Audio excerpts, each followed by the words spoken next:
ஈரேழு ஜென்மங்கள் எடுத்தாலும் உனை சேருவேன். வேறாரும் நெருங்காமல் மனவாசல் தன்னை மூடுவே.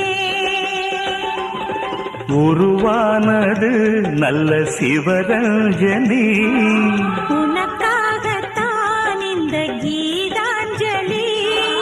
ராகங்களின் ஆராதனை, மோகங்களின் ஆராதனை.